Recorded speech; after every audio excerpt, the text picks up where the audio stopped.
నల్గొండ జిల్లా తాటికల్ గ్రామంలో ఇందిరమ్మ ఇళ్ల లబ్ధిదారులు ఆందోళనకు దిగారు. బీఆర్ఎస్ ప్రభుత్వ హయాంలో స్థానిక నేతలు తమ ఇళ్ల స్థలాలను కబ్జా చేసి రియల్ ఎస్టేట్ దందా జరిపారని ఆరోపించారు. వైఎస్ఆర్ హయాంలో ఇచ్చిన భూములను బీఆర్ఎస్ నేతలు వారి బినామీల పేర్ల మీద అక్రమంగా రాయించుకున్నారని అన్నారు. అధికారులు చుట్టూ తిరుగుతున్నా పట్టించుకోవట్లేదని ఆవేదన వ్యక్తం చేశారు.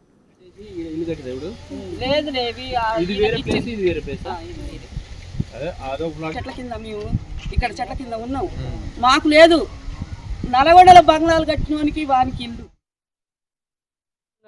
20 సంవత్సరాల నుంచి ఇక్కడ వైఎస్ రాజశేఖర రెడ్డి ఇక్కడ ఇచ్చి ఉంటే దీంట్లో నేను ఇల్లు వేసుకొని ఉంటుంది.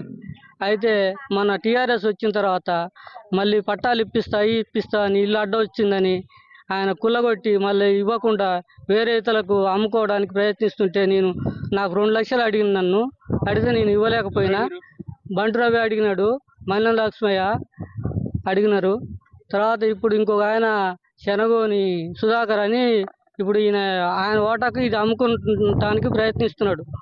మా పొలగోని లింగయ్య బిడ్డ సరితకు ఇవ్వడానికి ప్రయత్నిస్తున్నాడు. ఇది నేను స్థానికంగా ఉంటూ ఈ ఇల్లు 30-40 వేల రూపాయలు నేను పెట్టి రేకులు ఇల్లు వేసుకుంటే కూల్చిండుకో ఇదంతా అదే డోజర్ కింద ఇదంతా డోజర్లు పెట్టి అక్రమంగా ఇది రియల్ ఎస్టేట్ కింద మార్చినారు. ఈ ప్లాట్లన్నీ మార్చి అమ్ముకోవడానికి ప్రయత్నిస్తున్నారు.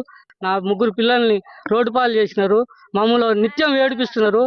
మమ్మల్ని ఏడిపించని రోజు లేదు. మేము నిద్రపోకుండా ఈ బాధలతోనే మేము ఇంత కుంగిపోతున్నాం. మేము అసలు వైఎస్ రాజశేఖర రెడ్డి ఉన్నప్పుడు ఇచ్చిన ఇల్లు నేను నిత్యంగా ఇట్లానే ఉంటుంది అనుకున్నా, ఇట్లా కూలుస్తారు అనుకోలేదు. ఒకడేమో గొడ్ల సాగుడి కానీ ప్రయత్నించినాడు, అది అయిపోయింది.